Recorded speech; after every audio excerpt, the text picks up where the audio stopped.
everyone, and today we're going to show you my version of the Shaman. It's a freeze totem build with Avalanche being the main skill, and it's very powerful, and it's almost a perma freeze. It struggles a little bit with bosses for freezing, but we are level 90, and as we get even higher, it's obviously going to scale down a bit, but it is very effective. We're going to start with the skills. We got the Storm Totem. On the Storm Totem, we went full right side. We took the 4 points in cast speed for it, 1 point in base crit, and then we turned it into a Blizzard, which gives it chill chance per second, and opens up these two branches, which we put into the cold spell damage, the 60% chill chance, which is increased on its normal 25%, so you're actually at 85% chill chance per second. And then we have the frostbite chance, so whenever it hits something with lightning or in its storm, it has a frostbite chance, and then the frostbite effect is increased by 45%. You can take out the chill chance or the frostbite effect and put into, say, the increased area of attack. You can mix and match a bit. You could give it more crit chance if you wanted, more multiplier. We didn't go super high on crit chance, so I didn't put into that. But this is what our branch looks like for this build. We're also running the Thorn Totem on top of it, and there's a reason why we're running so many totems, but we'll get into that. The Thorn Totem, we're going for maximum Thorn Totems on a single cast, and we're not even going to be casting it. It's going to be procced because of our idols, so we don't care about mana cost. We don't care about anything on it other than setting it up for how we want it cast. Yeah, we don't care about how long it takes to cast or its mana cost. So we go up top, we take the maximum number of additional thorns you can get, we want the maximum duration on it, and then we do the whole cast at once, which is totem summoning a ring at your location, and its cast speed is negative 50%, but we don't care about that. We do have 2 points in mana efficiency right now because when we were testing it, we wanted it to be cheaper for us to use it, and then we realized how much it was actually procced when we get hit, so we'll probably take those points out. You don't need them there. You do need the 2 points in cooldown recovery speed so that you can get over into the poison chance. We went with 100% poison chance because we're converting that all into freeze. So poison chance now becomes chill chance, so each thorn hit from the thorn totems now does 100% chill chance, and this nod gives it a 10% chance to freeze.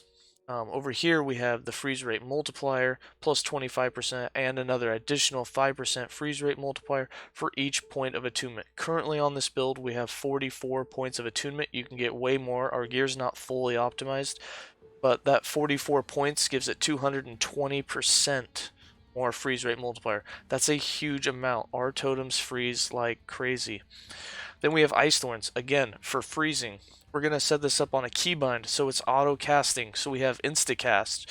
We have a maximum cooldown of 300%. So we're casting this every 0.9 seconds. We also have a 20% chance to recast on cast. So 1/5 of the time, it's automatically recasting for us.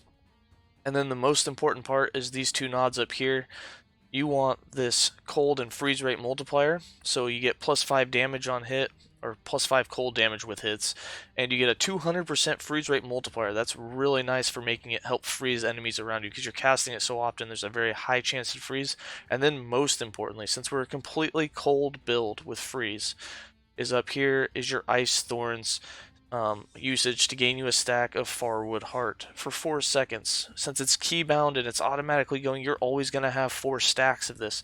That means you will have 100% increased cold damage globally for all skills, and you will have 160% increased freeze rate multiplier. That's also huge. Then we have Avalanche. Avalanche we don't want to channel, so you're going to take the whole top left. You're going to turn this into a non-channeled skill. It's going to cast and have a 10-second cooldown. So you cast it once, we're going to keybind this so it's always casting. Once it's cast, basically wherever you targeted will have boulders fall down for, I think, 6 seconds, but once you put into everything else, it gets better. We now increase the duration by 60%, which means that it lasts for, I think, 9.6 seconds. So basically the entire cooldown, it's constantly dropping meteors, and then you get it to follow you with this node. Then we just do the mana efficiency so it's not too spendy. and voila, now you're always casting it, it's always running, and it just follows everywhere that you run. Then on the right side, we went with the freeze rate multiplier, since we're obviously doing a freeze build. It has a 200% increased freeze rate multiplier. Then up here we turned all the physical damage into cold damage. It also gets a 100% cold boost due to Ice Thorns always having that 4 stacks. So that's a huge damage boost for this skill. After that, you can put into leaving behind frozen ground. We went into impact area being 45% bigger just to hit a bigger area. You can also do fall speed or increase frequency, but this is what our tree looks like here for this build. And then the last skill, entangling roots. This is for survivability. You're going to want this. We have one more point to put into it. We're going to want the maximum duration. But we put 4 points into healing per second. We went all the way down for maximum mana efficiency so we can cast it as much as possible. Multi-patch, so we're getting 3 of those all at once. And with those skills all together, you end up with a very survivable perma-freeze build. I won't say perma, it's not 100%. As for items, you do need idols for this build. Hi, Van. For this build, the 4 idols that we're using is this 12% increased cold damage per active totem, and this one down here with 20% increased cold damage per totem. That's 32% for each of the 6 totems we have.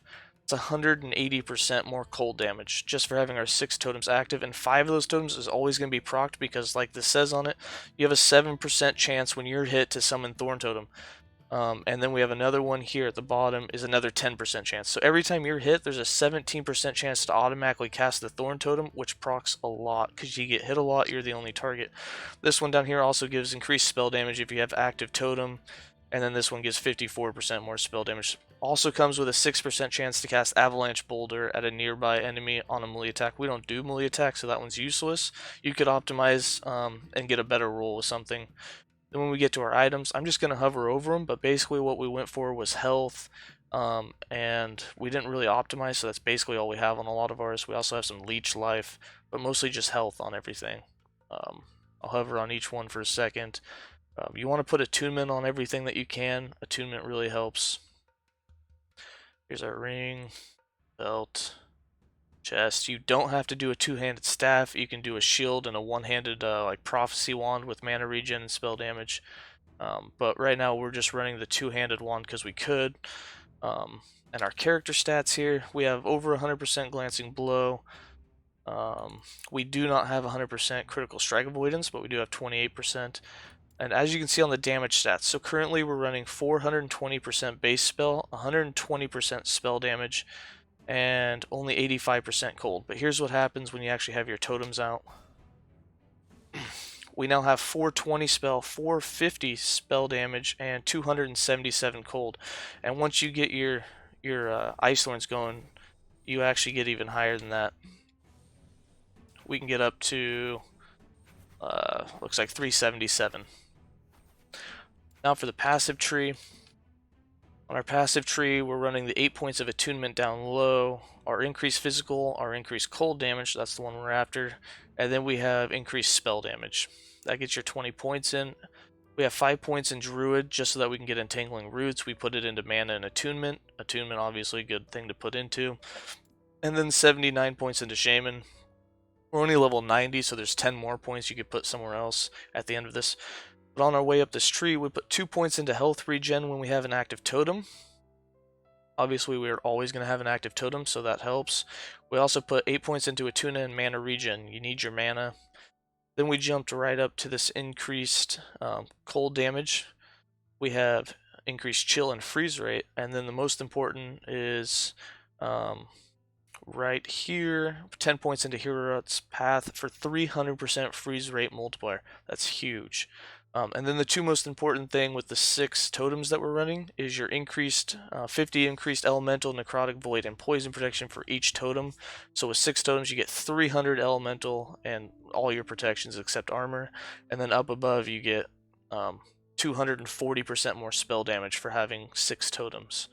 With 10 points into the ascendant circle. The other points we put into was attunement and health, 5% chance to have meastrom cast when we're hit, and then 8 points into Ruin of Awe for increased base spell damage. So you can also see our protections here. When we have the totems active, we actually jump up to almost 20% void, necrotic, and poison protection, and over 50 on the rest.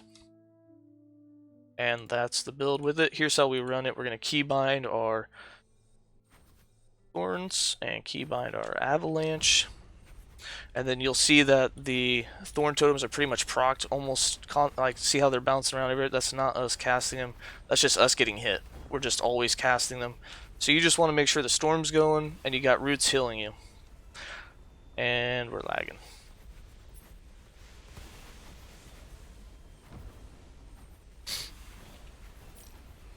Anyways, that's it. What's up, Van? Sorry, I had to get the YouTube highlight out of the way so I can put that up after this is done.